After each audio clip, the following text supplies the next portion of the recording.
A seemingly harmless snack leads into itching, hives, throat swelling, everything like that, and you're wondering what's going on. Not some of you may have occurred it before, some of you may not know what's happening, but that's when allergic reaction occurs. My name is Chandra Crawford, and I'm going to be talking today about food allergies and what is food for one is bitter poison to others. Sure, some of you are wondering what a food allergy is. I mean, it attacks the immune system whenever you eat something. It doesn't really matter how much you eat of it. You can eat a little, you can eat a lot. It just depends on what you have in your body, what the reaction will happen. The tiniest amount can cause anything. If somebody's allergic to peanut butter or peanuts even, peanut butter has it. So they eat a little peanut butter, then they go into a shock, or they could just start itching, or it could go into something further.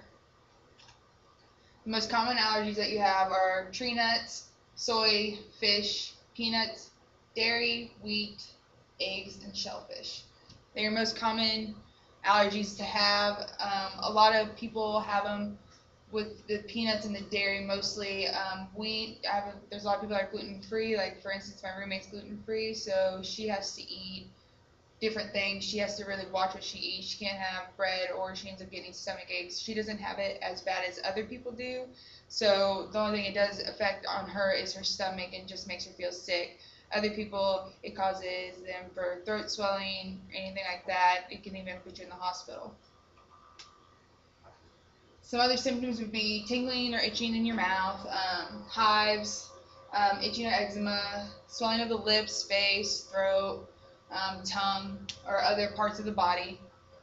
You can start wheezing, nasal congestion, trouble breathing. You can have abdominal pain, diarrhea, anything like that, dizziness or lightheadedness, or fainting even. One of the biggest known allergies problems is anaphylaxis. It's when the tightening of your airways occurs, and it's basically swollen throat, or you get a lump in your throat. You shock with blood pressure drops severely. You have a rapid pulse, dizziness, lightheadedness. I mean, you occur a majority of the symptoms that I had in my last slide, but that's what it targets, and it's the most common known allergy to have. And how common is it? I mean, food's everywhere you go. So I'm sure somebody in this room either has a food allergy, or you at least know at least two people with some type of food allergy, whether it be severe or whether it be mild. I mean, everybody knows at least one person with something.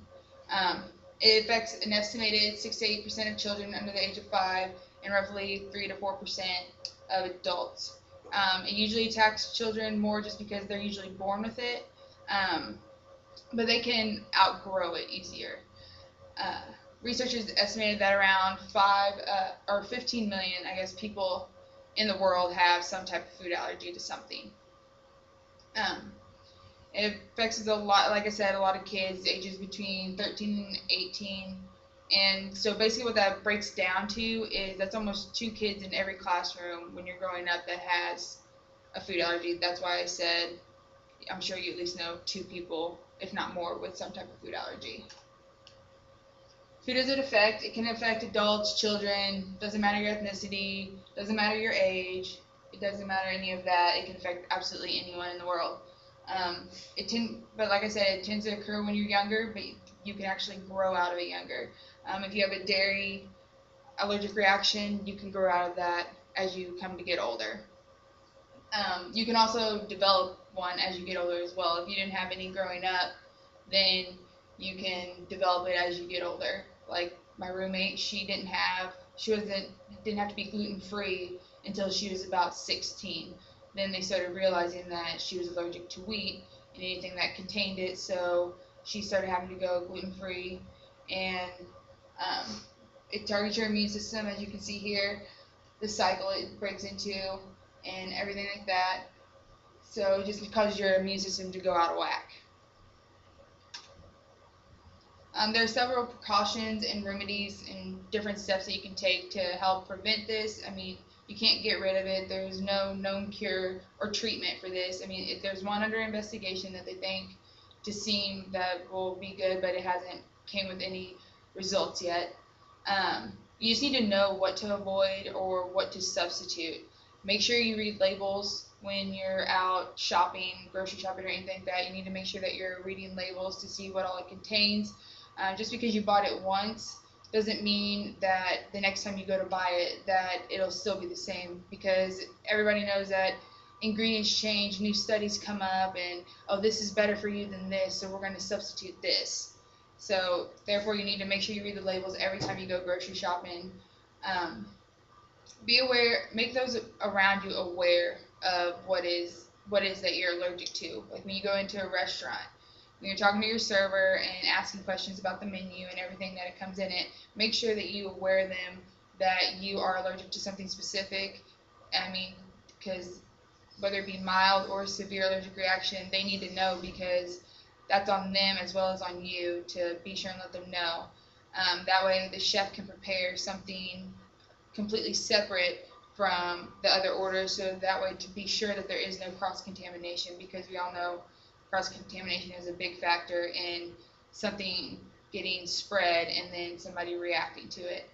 Um, if you're highly severe to something, like allergic, you need to have a medical bracelet or necklace worn. That way, if something were to happen and you were by yourself, or somebody was unable to be around whenever it happened that knew who you were, the people surrounding you would know what to do. They would check your medical bracelet, see what it is that you're allergic to, and be able to provide you with the help that you need.